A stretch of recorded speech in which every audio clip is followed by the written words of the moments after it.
Assalamualaikum sana. Abaswo alia sana. Hari ini ko nini masak ayam rendang sesuai dengan permintaan langganan gitu sana. Iko bumbunya sana. Bangkan. Iko ayamnya sana sebanyak 3 ekor. Santannya 1,5 kilo. Garam secukupnya saja. Minyak untuk panumi. Daun limaunya sebanyak 5 lembar. Jintan sana secukupnya saja. Beko kita makai pemasak iko sana karena rendangnya rendang Padang. Ko penyedapnya lado sebanyak seperempat, sarai sebanyak setengah on, bawang merah seperempat, bawang putihnya seon setengah, lengkueh 2 on, sepadet separuh dari seon. Kita masukkan santannya dulu sana.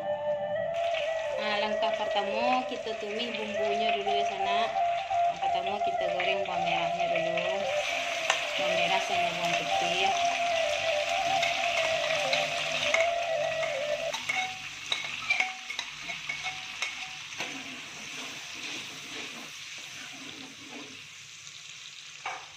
Itu lado giliangnya kita masukkan sana. Kita tumis bumbunya seadanya dulu. Terus sarai.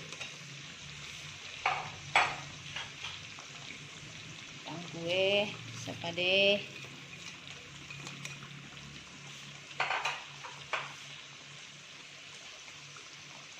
Daunnya dari salam. Ikan ya sana.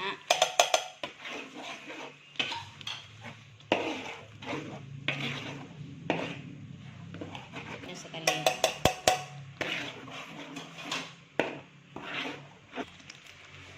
Itu bumbunya kita masukkan langsung.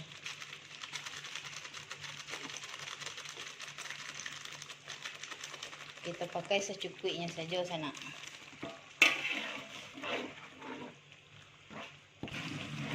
Ladonya kok kita tumis sampai masak ya sana. Kalau masak kok masukkan ayamnya lah. Masukkan ayamnya lah sana.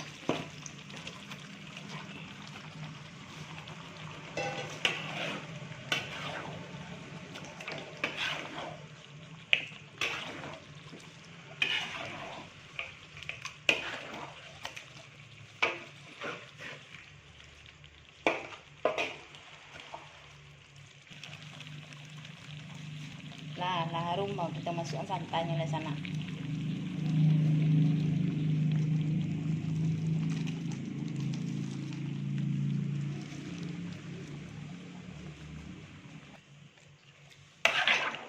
Iyalah dia tuh yang marato. Ke ayelah sampai menyusik sana.